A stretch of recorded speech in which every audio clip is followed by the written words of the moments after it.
Kenapa sangat yakin dengan Goto sampai-sampai menjadi mahar pernikahan?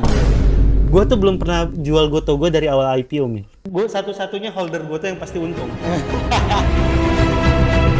Welcome to the Dragon's Nest. Oke, welcome back to the Dragon's Nest. Dan di segmen kali ini kita bakal bahas beberapa pertanyaan yang udah dateng nih bro dari netizen-netizen Asik. tercinta gitu ya. Ya kita mulai dari pertanyaan pertama nih bro. Oke. Nanti gue juga mungkin ada jawaban sedikit ya, mungkin dari point of view gue seperti apa. Boleh. Cuma mungkin gue pengen tanya dulu untuk di 2025 kan kita semua udah cuan luber lah ya bisa dibilang.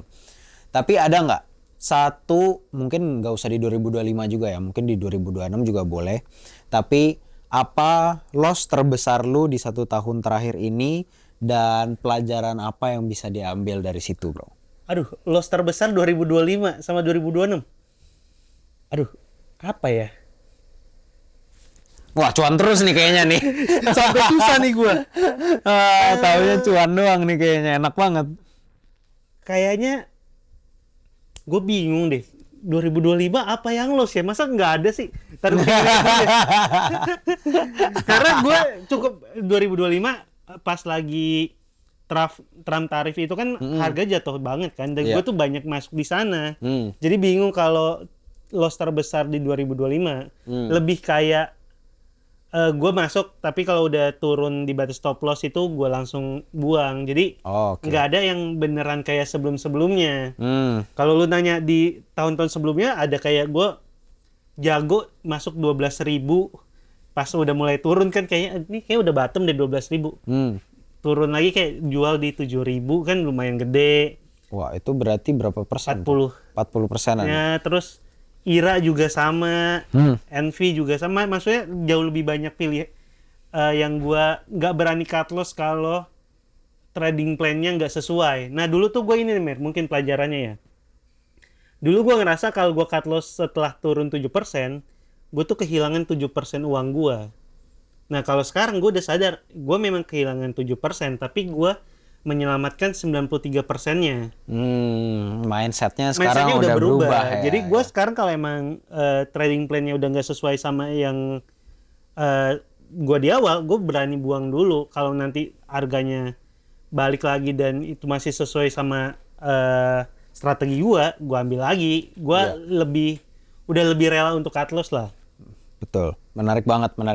Itu mungkin juga salah satu hal yang nggak banyak orang bisa sadarin ya.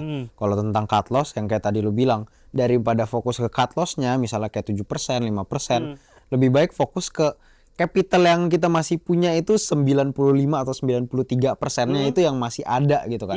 Lebih fokusnya ke situnya daripada loss-nya. Dan dengan uang 93% ini bisa lebih mudah mengembalikan kan dibanding kayak kalau lu nggak ada terus harus top up kan malah uangnya capek lagi gitu. Betul. Dan gue juga lebih berhati-hati juga mungkin masuknya kayak misal kayak gue wifi gue masuk ya di akhir tahun lalu emang sempet turun tapi karena story-nya masih gue believe ya gue berani nambah gitu. Iya. Kalau dari gue sendiri kayaknya loss paling gede gue itu tahun lalu ada di emas ya, tiker emas. Dan kayaknya gue juga pernah bahas nih di salah satu konten gue waktu itu ceritanya gue lagi akumulasi emas, tapi itu kan barangnya nggak seliquid barang-barang konglo lainnya lah ya. Apalagi di awal-awal kan memang lock terus gitu kan. Iya. Nah jadi waktu itu gue lagi akumulasi dan emang harga gold itu lagi naik terus kan.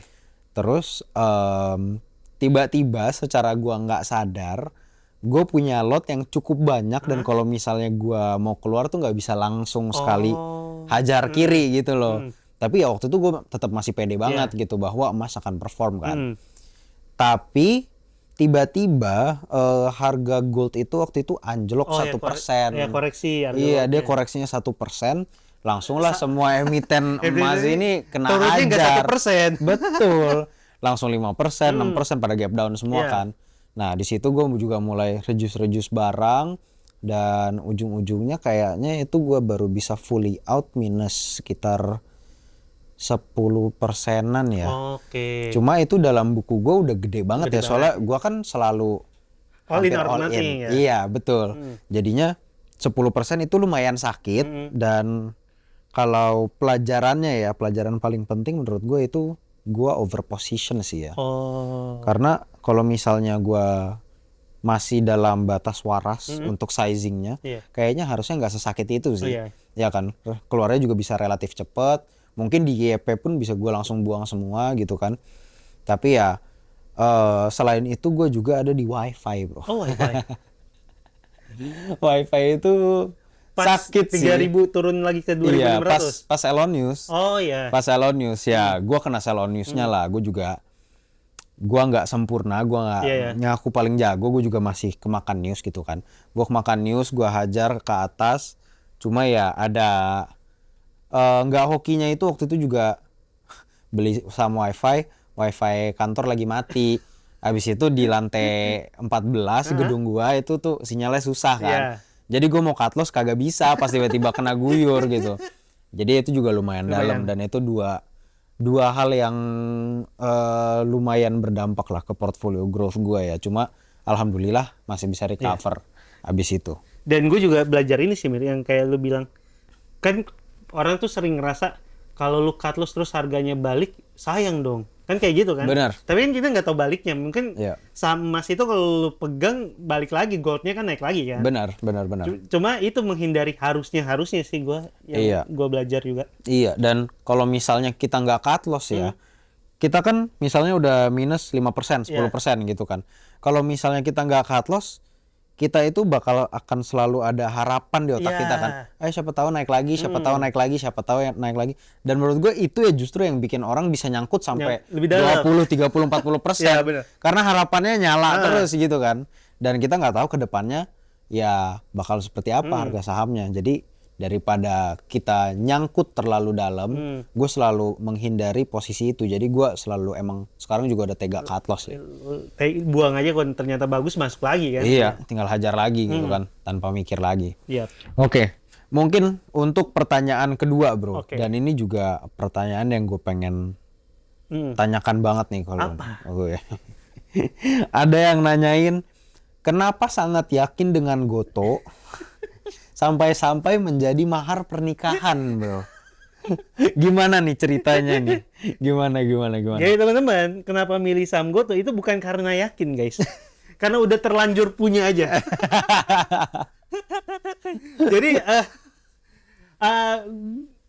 cerita gue sama Goto tuh buat gue panjang lah. Itu gue kan anak baru Mir di market. Iya. Gue ngerasa IPO yang beneran gue ngerasa dapet hype-nya. Mungkin kalau teman-teman yang baru mulai invest di saham tahun 2025, mungkin lu dapet RLCO, Supa. Nah gue tuh waktu karena angkatan pandemi, yang gue ngerasa dapet hype-nya banget tuh Goto. Jadi gue dapet hype-nya, kedua gue pakai produknya. Jadi tuh gue ngerasa ada kedekatan emosional sama emitennya. Padahal kan ternyata nggak boleh. Iya. Gue menutup mata waktu di prospektusnya Goto kan udah bilang dalam 5 tahun ke depan nggak akan ada profit. Iya. Gue ngerasa nggak apa-apa, gue investor jangka panjang, hold terus saja. Setia, Turun beli. Gue tuh belum pernah jual Goto gue dari awal IPO, Min. Oh iya? Iya. Jadi itu lu selalu average down Average terus? down, tanpa cut loss sepeser pun. Wow. Gila tuh, dari 2021. Dari average gue 300. IPO tuh berapa sih? 311. Iya, 300. Sampai naik ke 400, beli terus, jual. Sampai sekarang average gue di 190 sekian lah. Lupa gue, sampai lupa lah. Karena gue udah punya banyak, dan itu uang yang gue kumpulin dari sekian tahun tuh banyak di sana. Oh iya. Dan gue ngerasa itu saham lumayan enak kalau buat dikontenin buat gue. Karena saham-saham lain kalau lu ngontenin misal IMPC, orang tuh nggak tahu produknya. Iya. Goto, lu bisa ngomongin saham, orang-orang di luar pasar modal mengerti apa yang lu omongin karena produknya mereka aware. Iya, dan Jadi, semua orang pakai juga. Semua orang pakai, jadi buat sebagai konten itu tuh bagus. Makanya gue hold terus. Nah, kenapa akhirnya jadi mahar pernikahan? Kan gue udah punya banyak nih, Mir. Terus ini belum mau gue jual karena gue belum siap sama jumlah loss-nya lah. Gue apain ya? Oh, gue kan mau nikah. Gua kasih aja lah sebagian ini ke cewek gua. Tapi istri lu gak marah bro? Kamu kok ngasih aku barang rugi gitu loh.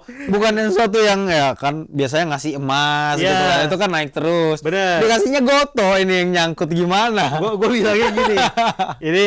Ini punya aku. Harga gue tuh sekarang emang minus. Cuma kalau kapanpun kamu mau jual, minusnya gue tanggung.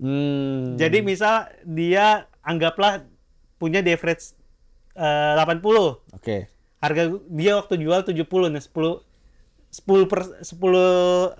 peraknya tuh gue yang tanggung minusnya. Jadi dia gue satu-satunya holder gue tuh yang pasti untung. Karena kalau dia dijual itu pasti gue tanggung. Jadi gue ada perjanjian itulah. Luar biasa. Unik berarti ya? Iya. Unik. Dia ya satu-satunya yang fix 100% nggak bisa rugi. Nggak bisa rugi. Cuman bisa untung. Iya. Dan dia kan memang udah cukup aware sama pasar modal. Gue bilang, ya kalau emang uangnya belum digunain nggak apa-apa banget gitu. Iya. Toh ini ada di porto gue atau di porto dia, ini barang emang masih gak akan gue hold gitu. Dan ya kan dia ada kepastian nggak akan rugi, nggak akan turun kan, jadi nggak masalah. Bener. Jadi itu caranya teman-teman yang nyangkut di dada. Kalau lu nyangkut, jadiin mahar aja. Gitu. Cari suami atau istri yang mau menerima mahar dada. Gitu. Kalau dia nggak, aku maunya saham BBCA, aduh, bilang itu saham udah terlalu masa lalu. Dada ini masa depan. Boleh tuh ditiru tuh. Boleh. Oke, kita lanjut ke pertanyaan selanjutnya, bro. Oke. Pertanyaan selanjutnya ini ada dari, tadi kan kita sempet bahas ketika lu SMP, SMA sering diejek gitu ya. Ada yang nanya nih, bro. Masih inget nggak sama temen SMK yang nakal-nakal? Gue salah satunya. Ini dari Rahman Aji nih. Oh iya. Ini jangan-jangan salah satu orang yang ngata-ngatain lu belum disunat nih, bro nih. Enggak, itu temen SMP. Ini mah dibully juga sama dia gue. juga dibully. Jadi dia bukan salah satunya ya? Bukan salah satunya. Oh. Dia sama-sama korban dia sama gue, Rahman Aji. Oke.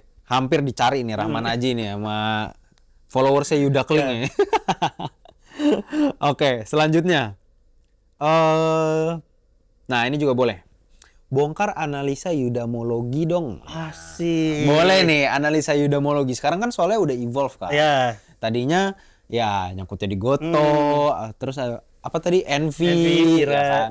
Sekarang kan udah berubah nih, udah ada transisinya yang tadinya boncos-boncos sekarang jadi untung gitu kan.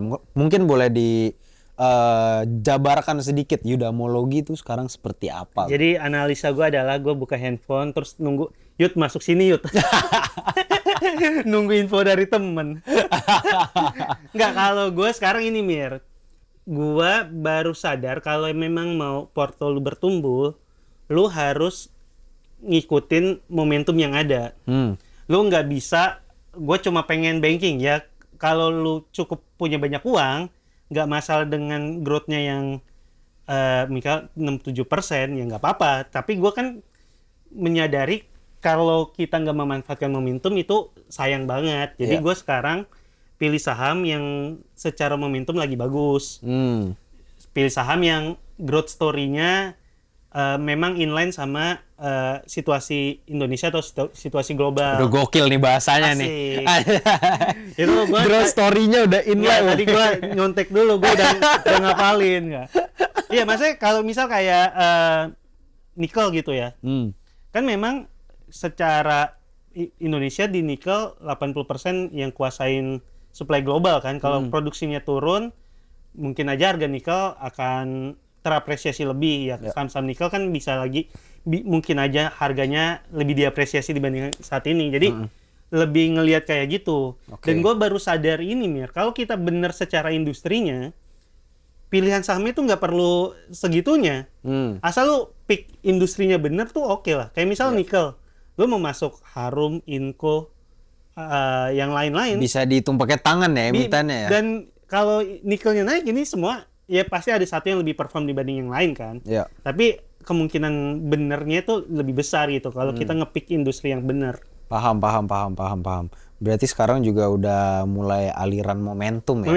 Aliran momentum. Yoi, kan gua bareng sama Angga. Kan lu sama Angga sama kan ngelihat momentum, ngelihat volumenya yang meningkat yang kayak gitu juga. Iya.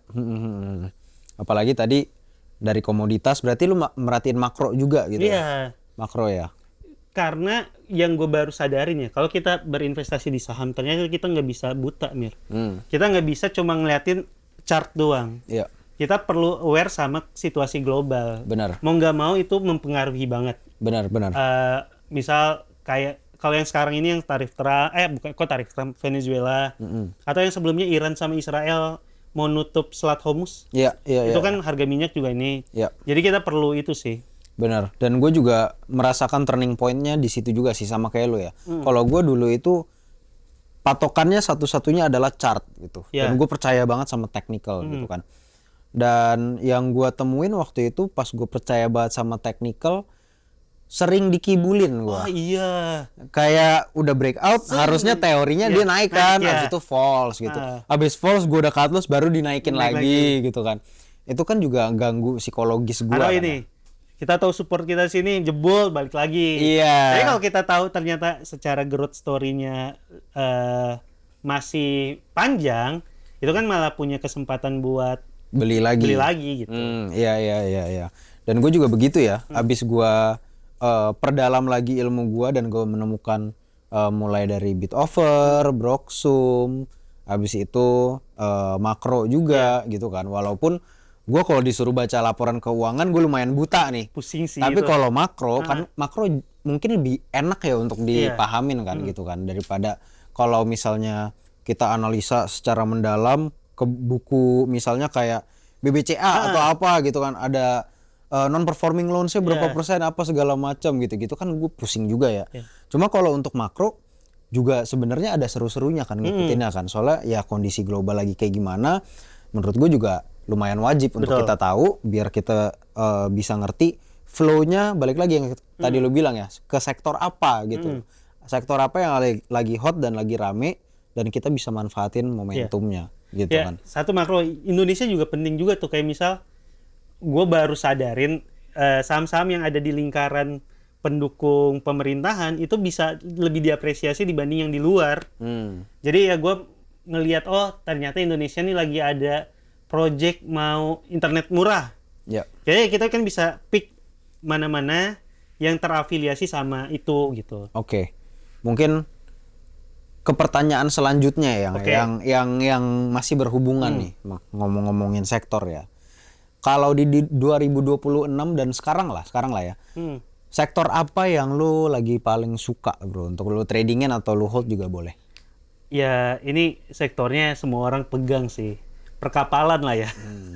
Perkapalan sih dari akhir Desember sampai sekarang kan memang lagi oke banget kan. Jadi ya karena momentumnya lagi ada di sana, gue ikutan di sana. Perkapalan gue ada, terus internet gue masih simpen. Oke. Karena tahun lalu kan baru kepilih siapa yang menang tendernya ya. Tapi belum beneran terrealisasi ke laporan keuangan kan. Betul. Jadi kalau emang buat jangka menengah mungkin itu masih bisa gue pegang sih. Sama komoditas ya. Tapi yang paling gue rasa gue lewatkan itu Mir. Gue nggak punya gold sama sekali. Oh ya? Saham gold tuh gue nyesel banget gue tradingin. Padahal kalau gue sadari sekarang saham gold tuh bisa jadi kayak perbankan kita aja. Iya. Ini situasi Naiknya global nih nggak banget. hancur banget kan dengan yang terjadi di Amerika. Gold itu akan terus terapresiasi. Iya, benar. Jadi gue menyayangkan kenapa dulu gue punya saham gold, gue trading nggak gue simpen, nggak gue sayangin nih saham gitu. Iya, paham. Kalau gue mungkin yang sekarang kan gue lagi posisi all cash lagi ya. Mungkin minggu depan gue itu bakal sangat ngelirik blue chip banking kita sih. Oh, blue chip banking ya. Blue chip banking kita menurut gue menarik banget. Iya, banget. Apalagi Broxumnya kemarin itu full retail bro di kanan. Gue paling suka tuh lihat.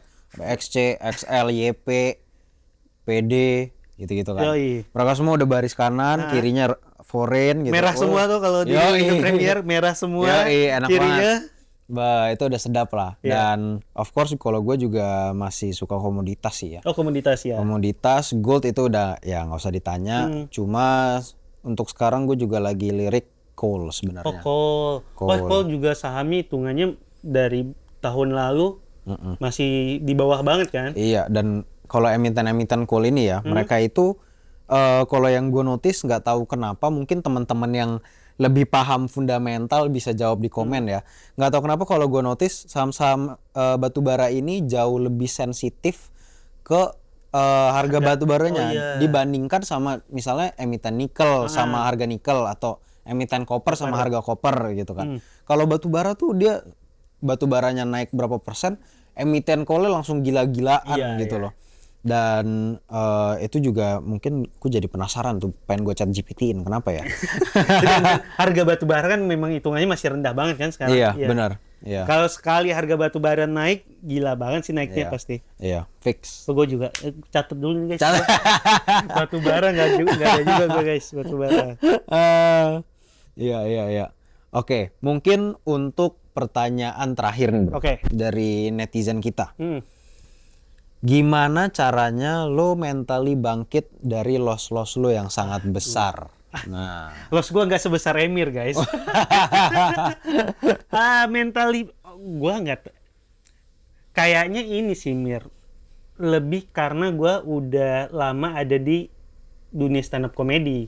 Stand up comedy itu kan sebenarnya secara basicnya itu tragedi jadi komedi. Tragedi dikasih waktu jadi komedi. Nah karena gue udah memegang itu banget, makanya setiap ada loss yang terjadi gue tahu nantinya bisa gue ketawain, jadinya gue bahkan nggak merasakan kesakitan itu karena gue tahu nantinya akan jadi sesuatu yang entah jadi pelajaran entah jadi komedi gitu. Jadi kalau ditanya gimana cara bangkitnya, gue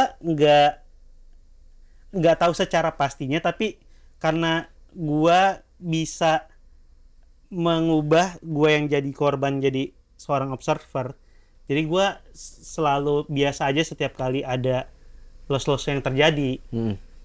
Lebih ke kalau yang sekarang ya lebih cari pelajaran kenapa analisa gue salah ya, tapi nggak pernah secara mentally berantakan gara-gara itu sih. Karena gue pernah 2023 gue kecelakaan mobil. Gue ketiduran lagi nyetir. Terus gue langsung bikin video reels Mil. Pas udah lagi kecelakaan itu? Kecelakaan dar. Nabrak. Mobil lo kejungkir apa enggak? Enggak, gue nabrak pembatas. Gue tidur nabrak. Terus gue bangun, kok gue nggak kenapa-napa ya? Buka handphone, bikin reels gue. Kenapa otak lu bisa begitu bro? Kenapa pikiran pertamanya bisa bikin reels habis tabrakan gitu? Karena gue udah nggak ngerasa itu sebagai sesuatu yang besar buat gue. Gue udah bisa tragedi langsung jadi komedi aja kayak ngapain ya? Gue bikin video lucu nih gitu. Jadi gue secara mental itu nggak pernah berantakan kalau gara-gara itu sih. Karena buat situasi yang lebih besar aja kayak hampir near death experience kan itu. Gue bisa ketawain cepet gitu. Iya. Berarti lebih ke mengubah suatu situasi yang buruk jadi positif dengan komedi gitu ya. Kayaknya itu. Jadi kalau jawabannya apa? Jawabannya join ke komunitas stand up comedy. Menertawakan kesengsaraan diri sendiri. Benar, itu dia. Karena kalau menertawakan pemerintah itu kayak Panji dilaporin. bahaya. Iya. Mungkin kalau dari gua ya untuk nah ya lo gimana ya? Misal kemarin emas kan kata lo cukup menggoyang portofolio lo sampai 10%. Kalau gue biasanya gue take a break bro. Oh iya. Gue biasanya kalau kayak abis loss gede banget kayak gitu ya, gue bener-bener nggak ngelihat market, gue menghilang dulu, gue riset otak gue, mungkin gue jalan-jalan sama anjing gue kah, atau gue ngopi sendirian, apapun itu. Biasanya gue pokoknya butuh spend time sama diri gue sendiri, rekalibrasi pemikiran gue, dan gue mencoba untuk jauh-jauhin otak gue dari pikiran-pikiran negatif yang muncul. Karena kan setiap kali ada loss kayak gitu, gue langsung mikirin, bego banget gue, kenapa gue kayak gini ya kan. Pasti kan langsung kritik diri sendiri kan. Dan seringkali kritik terbesar di hidup gue adalah gue sendiri gitu. Dan alhamdulillah gue bisa recognize itu. Dan ketika gue udah bisa recognize itu, gue mencari cara gimana caranya gue debat sama diri sendiri lah. Kalau misalnya gue mikir kayak gini, gue debatin kenapa gue salah gitu loh. Gue nggak seharusnya mikir kayak gini gitu loh. Jadi itu ya bisa mungkin makan waktu sehari 2 hari, mungkin kadang seminggu gitu. Cuma ya yang penting adalah ketika gue balik lagi ke market, gue itu udah ada di kondisi optimal di mana gue bisa mengambil keputusan yang nggak emosional. tepat. Betul, yang nggak emosional. Tapi benar juga sih, kalau gue pikir-pikir ada gitu juga, kalau abis buang itu kayak udah, karena jatuhnya kalau misal abis cut loss pengen secepat mungkin balikin, jadinya cuma balas dendam doang, dan balas dendamnya itu udah nggak ada analisanya tuh, nafsu doang gitu. Tapi yang lu bilang itu take a break bener banget sih. Iya. Dan gue juga menyarankan ya untuk teman-teman kalau misalnya ada pikiran-pikiran seperti itu, mendingan santai aja dulu, jangan dipaksain untuk trading gitu. Dan ini speaking dari personal experience, soalnya gue juga dulu sering banget habis cut loss, masih kondisi otak gue itu emosional banget gitu kan. Jadinya ujung-ujungnya yang gue tradingin adalah untuk menuhin ego gue, dimana gue nggak mau gue terbukti bahwa gue cupu gitu loh. Jadi gue harus membuktikan ke diri sendiri, enggak lo, gue jago, all in lagi gitu kan. Ujung-ujungnya malah tambah rungkat gitu loh. Gue sama mau cerita ini, Mer. Gue ada masanya, kan gue suka banget pakai Excel lah dan sebagainya. Gue seneng mencatat apapun. Gue ada di bulan apa ya, mungkin September atau Agustus gitu. Gue biasanya abis gue beli dan gue jual, gue catat di Excel gue. Nah, gue sempet ada loss cukup gede, terus gue trading kan. Pas gue lihat di akhir bulan, kayak banyak banget gue trading gue kayak overtrade sendiri, dan jadinya ngapain ya gue masukin ya, pas dipikirin ulang. Dan itu tuh overtrade malah nggak bagus gitu, nggak bikin cuan nambah banyak juga. Berarti lu juga ada jurnal tradingnya, bro? Gue ada jurnal trading. Oh, sampai sekarang masih ada? Per tahun ini belum, tapi sampai akhir tahun lalu ya. Jadi gue bikin, kalau di Excel gue emitennya apa, gue beli di berapa, terus jualnya di berapa, dan biasanya ada keterangan kenapa gue jual, kenapa gue beli, untuk gue pelajarin di trading gue selanjutnya. Iya, kayak semacam backtesting gitu ya. Backtesting aja. Backtesting ya. Walaupun banyak kayak karena cuma denger dari orang. Itu gue tulis juga. Tapi kan jadi pelajaran. Ada pelajaran. Kalau isi Excel-nya karena denger orang. Oh, ya udah ketahuan ya. Tadi apa? Pencerita apa? Kalau gue juga sempat bikin trading journal kayak gitu, bro. Dan itu menurut gue very very useful ya. Karena kan kalau misalnya nggak kita catat, itu cuman masuk di otak, tapi lu nggak sepenuhnya inget mungkin kenapa lu beli ini, terus jadi susah untuk introspeksinya kan. Karena ya susah, kita dalam sebulan aja bisa berapa kali trade gitu kan. Dan nggak mungkin kita semuanya hafal kenapa kita masuk, kenapa kita keluar gitu. Dan itu tool yang sangat efektif untuk pertama introspeksi, kedua backtesting biar nggak diulangin lagi. Betul, itu dia. Iya kan. Dan abis gue bikin kayak gitu ya, waktu itu justru gue lebih jauh lagi. Gue ngitungin, misalnya gue ada 100 trade, gue hitungin average gain gue itu secara persen berapa, average loss gue berapa, terus rata-rata tuh gue pegang saham berapa hari gitu. Jadi gue sampai ngulik-ngulik datanya tuh kayak kalau gue pegang sahamnya cuma sehari 2 hari, biasanya gue loss apa rugi ya gitu. Kalau gue biasa pegangan lamaan, itu justru kayak average gain gue lebih banyak atau justru lebih kecil gitu-gitu. Jadinya kalau gue emang lumayan suka ngulik data kan. Jadi gue sebanyak mungkin data yang bisa gue colok ke Excel-nya, gue colok ke situ, dan setiap bulan gue review. Iya, itu dia. Dan biasanya gue juga nanya-nanya ke Angga, bro. Gak gitu kan. Kenapa gue kayak gini. Biasanya lu cara ngadepinnya gimana gitu. Dan dia tuh juga salah satu orang yang selalu ngulurin tangan ke gue. Karena kan di market itu ya gue ngerasa gue udah berkali-kali jatuh dan gue pengen quit gitu loh. Sampai gue tadinya udah sempet bilang ke Angga dan Dimas, udah deh, gue nggak usah trading, kayaknya gue nggak cocok trading, gue jadi value investor aja, gue jadi kayak bokap gue aja. Udah, gue belajar dari bokap gue nggak usah trading gitu kan, gue hold aja yang lama kerjaannya. Cuma abis itu tiba-tiba si Dimas yang ngasih gue buku waktu itu, Mark Minervini. Dari situlah gue baru kebuka otaknya gitu. Oh, ternyata ada gini. Dan itu cuman berawal gara-gara gue nanyain tentang jurnal trading gitu kan. Ya, jadi menurut gue itu very very useful. Dan kalau sekarang sih ya, tapi gue udah nggak pernah bikin karena yang pertama gue udah terlalu banyak trade dan gue udah terlalu banyak account. Kayaknya Ada banyak sekuritas capek iya, juga. kalau gue kumpulin semuanya kayak bisa makan waktu terlalu lama ya. Jadi ya gue udah nggak begitu fokus untuk journaling sih. Sama ini sih emang buat gue memang itu nggak perlu dilakuin dalam waktu terus menerus atau selamanya gitu Mir. Kayak kalau mau belajar keuangan dulu gue awalnya mencatat pengeluaran. Setelah lu udah sadar itu ya di bulan selanjutnya udah nggak perlu lagi ngakuin. Gue nyatet pengeluaran 3 bulan, habis itu nggak usah. Journal trading juga sama. Kalau lu udah ada di oke, gue udah tahu nih salahnya di mana, emang nggak perlu terus menerus. Kalau terus menerus bagus, enggak juga nggak apa. Seenggaknya kan kita udah pernah tahu kapan tahu salahnya di mana gitu. Iya, iya, setuju banget. Oke, thank you Bro Yuda untuk sharing-sharingnya. Semoga teman-teman bisa dapat insight-insight yang menarik dari podcast kita kali ini. Jangan lupa untuk di-follow IG-nya Bro Yuda Keling @yudakeling. Ya, kalian udah lebih tahu lah ada ya. Kalau teman-teman kalau nggak dapat insight menarik dari podcast ini, nonton yang sama Hengki aja. Ya, oke. Thank you semuanya udah datang dan nonton podcastnya. Semoga bermanfaat sekali lagi. Dan jangan capek untuk datang lagi ke Dragon's Nest karena kedepannya kita akan ngundang guest-guest yang nggak kalah menarik sama Bro Yuda Keling. Thank you semuanya. Semoga cuan terus di 2026. Jangan sampai kita dijegal sama kelakuan kakek Trump yang petakilan ini ya. Atau jangan sampai dijegal sama semesta. Iya, jangan dijegal semesta. Itu tagline. Tagline.